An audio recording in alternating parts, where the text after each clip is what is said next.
Hi guys. I know it's been a while since most of you have seen me, but I can promise you with about 95% certainty that I'm still alive.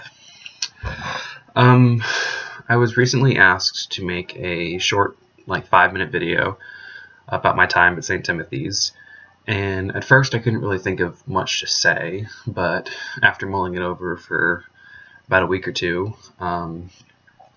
I managed to construct something semi-coherent, so bear with me.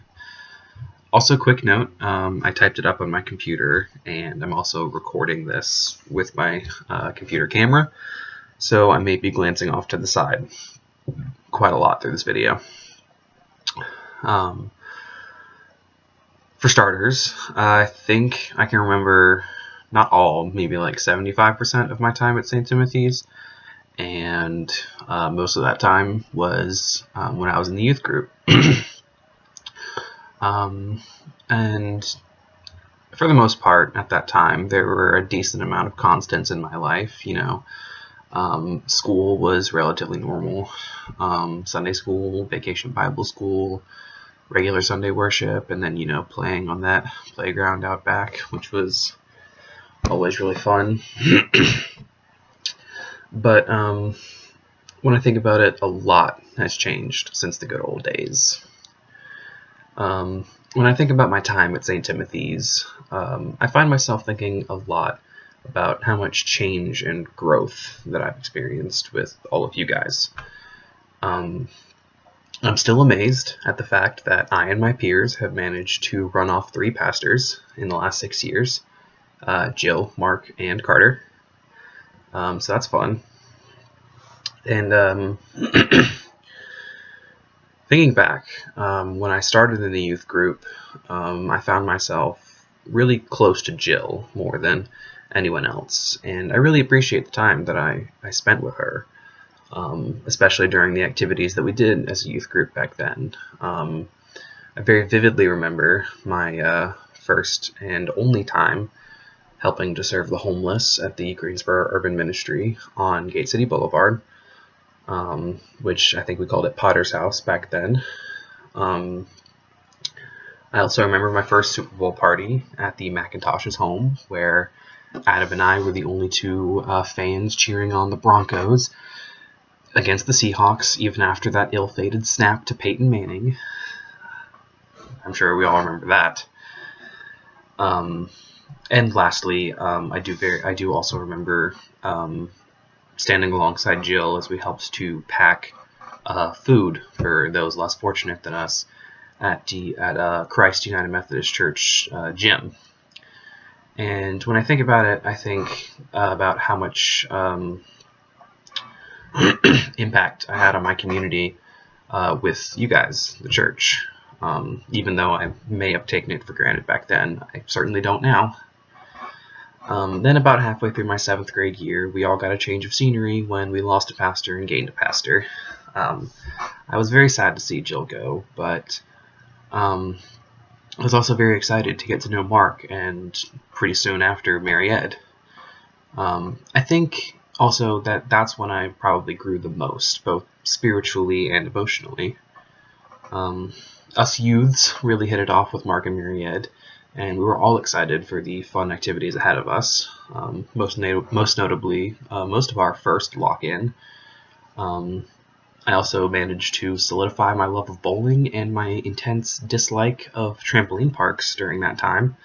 But most importantly, at least to me, I was presented with the great opportunity of serving others outside of my community when we partnered with Christ United Methodist Church and caught wind of the South Carolina Mission Trip program.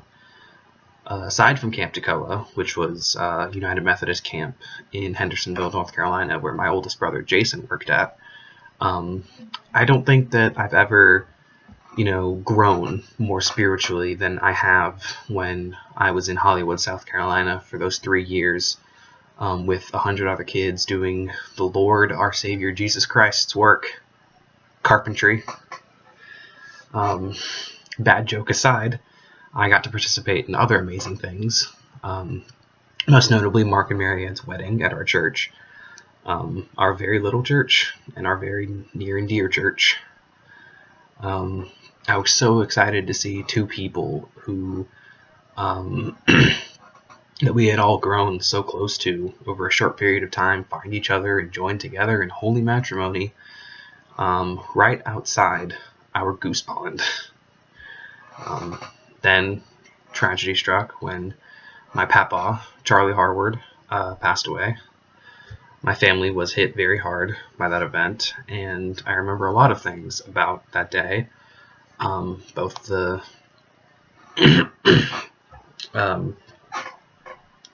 to the day of his funeral, but I mostly remember seeing all of you guys there and supporting us as we grieved his death. Excuse me. We did, however, move on, and I don't know if it would have been possible for us to move on the way we did without St. Timothy's there with us. Then when news came that Mark would be leaving us, I was devastated. I don't know how else to put it. After spending years with the same two people with whom I confided spiritually, with whom we went through an amazing confirmation weekend, one that I'll never forget, I was devastated to hear that they'd be leaving. I was mostly angry and very heartbroken. When they left, it felt like my spirit crumbled. Of course, I was excited to meet Carter and get to know her through all of the fun youth activities we did together, like our Hawaiian-themed trunk at Trunk or Treat at Glenwood, serving Thanksgiving dinner at that same church for some of our church members and some other more or less fortunate people in that community. And of course, our first ever virtual Youth Sunday. But through absolutely no fault of her own, I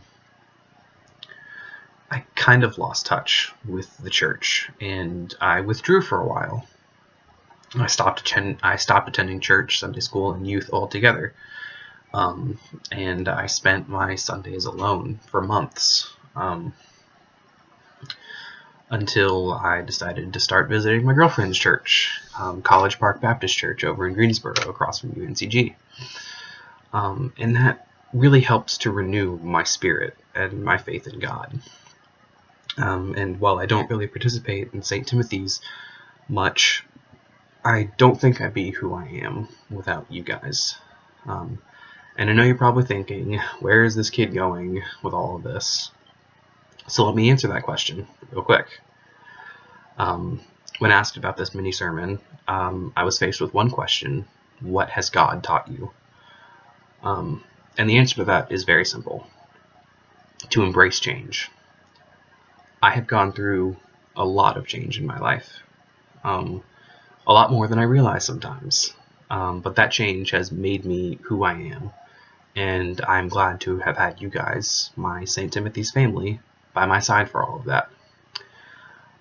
So as I conclude this sermon, mini sermon, even though I don't get to see you guys in person this Youth Sunday, I still keep all of you guys in my thoughts and prayers.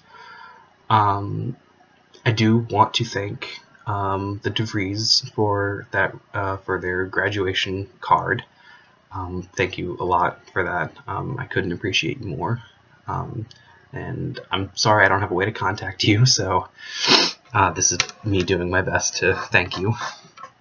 And with that said, I'm excited to change and grow more as I head off to UNCW for college. And I'll miss you guys. I do, but I'll probably miss you guys a lot. So peace out.